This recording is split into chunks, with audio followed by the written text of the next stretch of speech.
For this project, my goal was to learn the muscular, bone, and nerve anatomy of the head and neck. I chose to learn this for the project because in the future I would like to be a neurosurgeon or in the field of medicine. To address the value aspect of the book Learn Better, I made this project meaningful to me by associating it with my future career. For this project, I have learned over 40 terms that have to do with the head and neck. I began my journey by first looking up which terms I would like to know for the future and mastery of such a topic. I found an image that showed the side view of the head, a view from behind the head, and a view in front of the face. I then categorized the terms by those dimensions.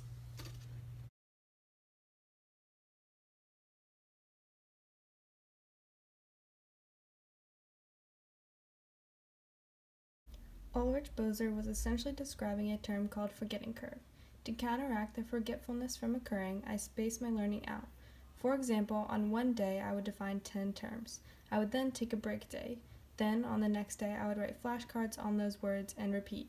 Each reflection day, I would relearn each term for optimal memory recounts, which correlates with the book's Rethink chapter. While defining and researching the terms, I did have a few setbacks. The first was that some websites weren't reliable for correct and accurate descriptions. An example of this would be Wikipedia, which allows for anyone to go on and edit what the definitions are of terms. The second setback was how quite frequently I would confuse structure and function between the terms. Having 40 terms made it difficult to understand which one was which. To target this issue, I looked up diagrams to correlate the terms, and on these websites I could click on the muscles that they were and the different tendons and the different veins and nerves and etc.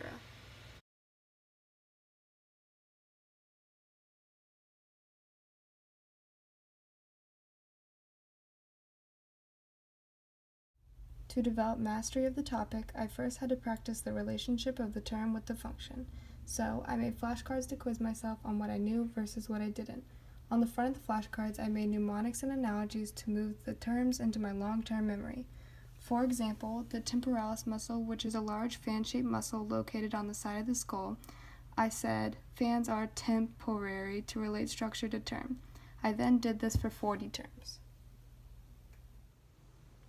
To demonstrate my mastery of the subject and to extend my learning on the subject, I am going to show where the muscles are on the human body along with the nerves and joints that are associated with certain functions. The temporalis muscle is a large, thin, fan-shaped muscle on the side of the skull, above and behind the ear, and it helps you lower your mandible, which is your jaw. The masseter process is a bone located right behind the ear. It's the bony prominence, and it helps with attachment to the neck muscles. The masseter muscle is a facial muscle that looks like a parallelogram on the side of the cheek that connects the cheekbone with the mandible to allow for chewing.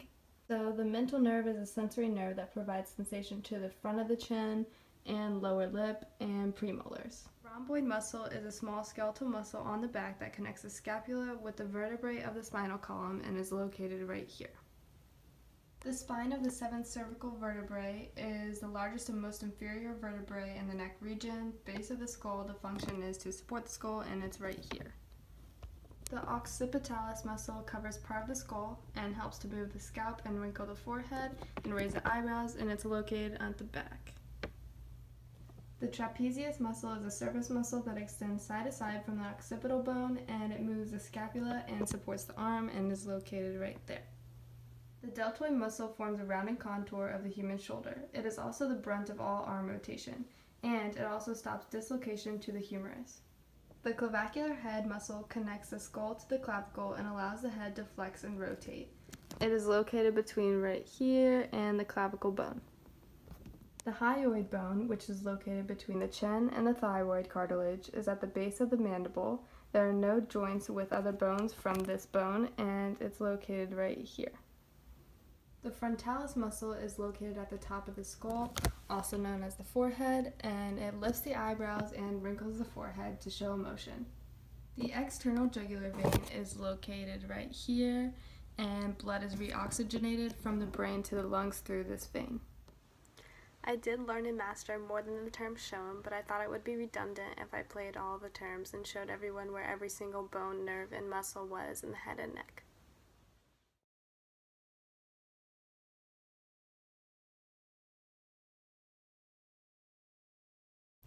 Overall, this project was extremely helpful and informative and will help me with my future career choice.